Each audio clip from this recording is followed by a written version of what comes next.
मैदेर आरो मानसिनि गेजेराव सोलिनाय जेंनाखौ फोजोबस्रांनो बिटिआर सरकारनिफ्राय दिनै सलार फेन्सिं बेखेवदों। गोबाव समनिफ्रायनो मैदेर आरो मानसिनि गेजेराव जेंना सोमजिबाय थादोंमोन हाग्रा ओनसोलनि सेराव रायजो जानाय सुबुंफोरनि गेजेराव। बेखौ फोजोबस्रांनो नाजानाय बायदि बिटिआर सरकारा दिनै मोनसे गोदान राहा लानायखौ बेखेवबाय। बिटिआर सरकारा आरो हाग्रा बिफाननि मददजों भेरगाव महकुमानि सिङाव थानाय 1 नं उत्तर डिमाकुसि बोग्रिथल गामिनि हाग्रा ओनसोलाव सलार फेन्सिं होनायखौ दिनै बेखेवबाय। इएम रन्जित बसुमतारीनि गोख्रों नाजानाय आरो इएम दावैसा बर'नि नोजोर होनायाव भेरगाव महकुमानि सिङाव थानाय 1 नं उत्तर डिमाकुसि बोग्रिथल गामिनि हाग्रा ओनसोलाव सलार फेन्सिं होनाया दिनै आबुं महर मोनबाय। बेखौनो दिनै मोनसे मेरगोनां हाबाफारि लानायनि गेजेरजों गोदानै सलार फेन्सिं होनायखौ बेखेवनाय जायो। इएम रन्जित बसुमतारी आरो इएम दावैसा बर'आ हाबाफारियाव बाहागो लानानै बे सलार फेन्सिंखौ बेखेवनानै होयो। আচলতে ক'ব গ'লে যেতিয়াৰ পৰা অলপ মই জানা বুজা হ'লো তেতিয়াৰ পৰা চৰকাৰক এই হাতী মানুহ সংঘাতটো ৰোধ কৰক বুলি কৈয়ে আছিলোঁ। কিন্তু এইবাৰ সঁচাকৈয়ে শলাগ ল'ব লাগিব।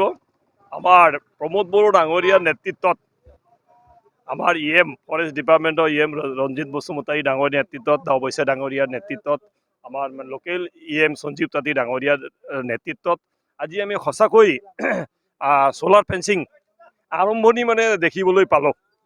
পালো আৰু চালম নিজ চকুৰে নিজ হাতে আজি নিজে থিয় হৈ উদ্বোধনী কৰা হ'ল, টেষ্ট কৰা হ'ল যে এই এলেকাত আজি 3.5 কিলোমিটাৰ হ'ল এই এলেকাৰ কমচে কম ৰাইজে শান্তিত থাকিব পাৰিব আৰু নিজৰ ঘৰ সংসাৰ বচাই ৰাখিব পাৰিব, খেতি বাতি বচাই ৰাখিব পাৰিব।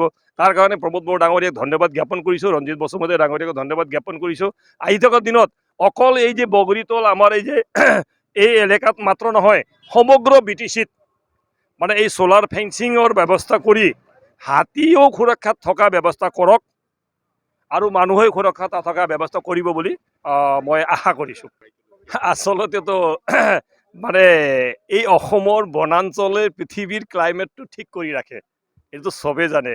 যদি গছ গছনিয়ে নাথাকে তেনেহ'লে মানুহ জীয়াই থাকিব নোৱাৰে পৃথিৱীত। তো গছ গছনি হ'ল মানুহৰ প্ৰাণ। সেইকাৰণে সকলো আমাৰ অসমবাসী হওক বিটিআৰবাসী ভাৰতবাসী সকলোৱে গছ গছনি বচাই ৰখাটো সকলোৰে কৰ্তব্য। বনাঞ্চলটো বচাই ৰাখিব লাগে। পাৰিলে সমগ্ৰ ৰাইজে বছৰত একদিন শ্ৰমদান দি এই নৰ্থত ফৰেষ্টত 10টাকৈ হ'লেও গছ পুলি লগাব লাগে। এই ধৰক যদি ফৰেষ্ট এলেকা যদি বনাঞ্চলত কোনোবাই চাহ বাগান লগাইছে কিবা লগাইছে এইটো চৰকাৰৰ आयेन मते सरकारि व्यवस्था लबो एटु जोबोद मोजां खोथा। आङो गिबियावनो जोंनि सरकारनि मानगोनां इएम रन्जित बसुमतारी बिथांखौ आङो नैबे भेरगाव जिल्ला भेरगाव समस्ति ननेश्वर बिफां समस्तिनि जानानै आरो रायजोनि जानानै आङो साबायखर जासिग्रोगोन। लोगोसे बिटिआरनि मानगोनां चिफ प्रमोद बर' बिथांखौबो आङो साबायखर जासिगोन।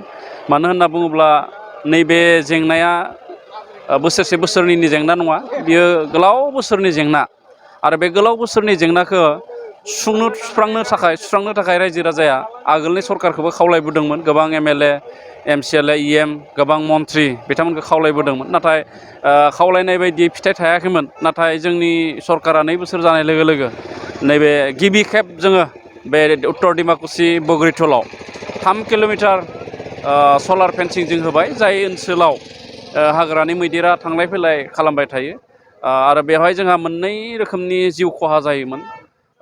मानसिनिबो जिउ खहा जायो आरो हाग्रानि मैदेराबो मानसिनि गाग्लोबनायावनो होन बा बायदिसिनायावनो होन खहा जायोमोन। दा जों फोथायदों बे मोननैबो जिउआ रैखा जासिगोन, सुबुंनिबो जिउ आरो मैदेरनिबो जिउ, मोननैबो जिउआ बे सलार फेन्सिंनि गेजेरजों रैखा जासिगोन। आरो बेयो मोनसे गोलाव समनि जि बिराद गिदिर जेंनामोन, बे जेंनाया सुस्रांजानायनि लामायाव फैबाय। दायो 3 किल'मिटारखौ बानायदों आरो नांगौ जायगाखौ सार्भे खालामनानै बे नांगौ जायगायावबो सलार फेन्सिंखौ होनो थाखाय जोंनि बिटिआर सरकारनिफ्राय थांखि लानाय जादों।